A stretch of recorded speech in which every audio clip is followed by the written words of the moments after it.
You would imagine a dog that young, abandoned, getting hit by a car, to be upset or defensive.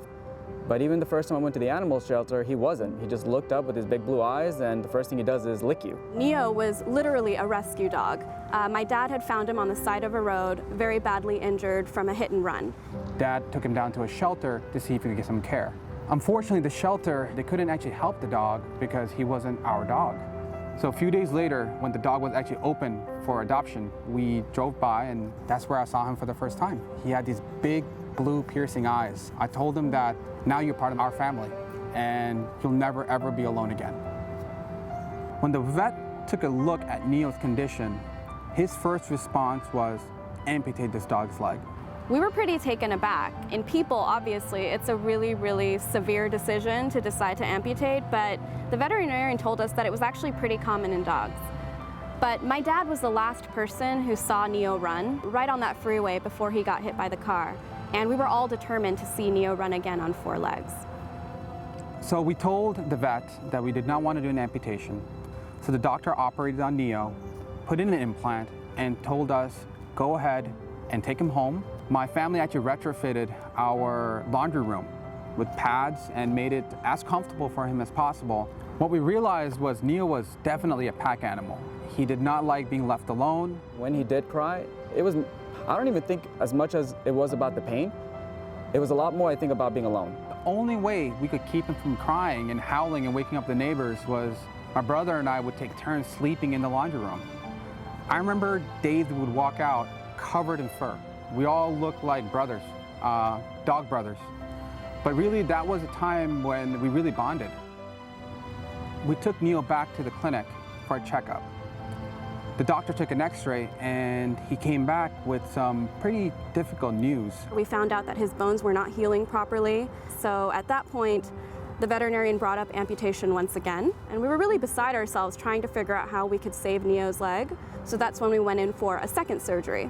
We really wanted to do everything we could to make sure Neo healed. We got physical therapists. We even kept him at the clinic to try to make sure that he had around-the-clock care. So a few weeks passed by after the second surgery was done, and then we got a phone call. Neo's second surgery also had failed.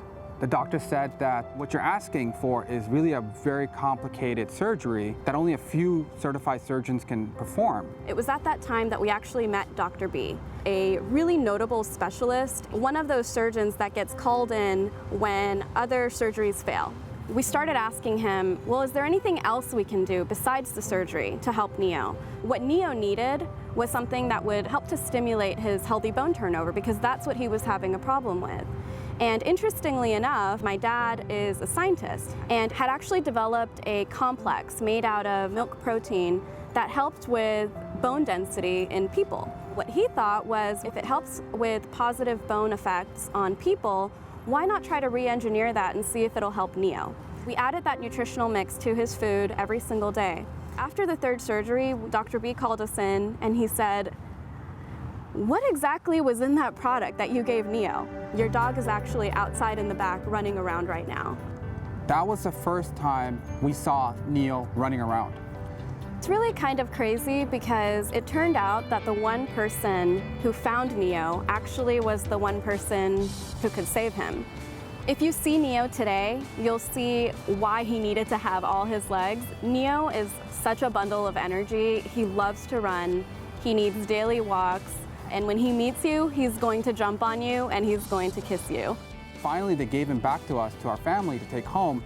And Dr. B kept on insisting, you guys really should create something like this for other dogs. The process of developing a product like BONEO wasn't as simple as just adapting a human product for an animal. In order for it to work, we almost had to start thinking like an animal, like a dog. It took 6 months just to get the flavoring right. So even though the process of creating BONEO was an extremely challenging process, it was an equally rewarding experience. And in the end of the day, we have a product now that we can stand behind and truly believe in. Neo gives us inspiration in everything that we do. That's why the product is called BONEO Canine, and that's why you see his smiling face on every single bottle.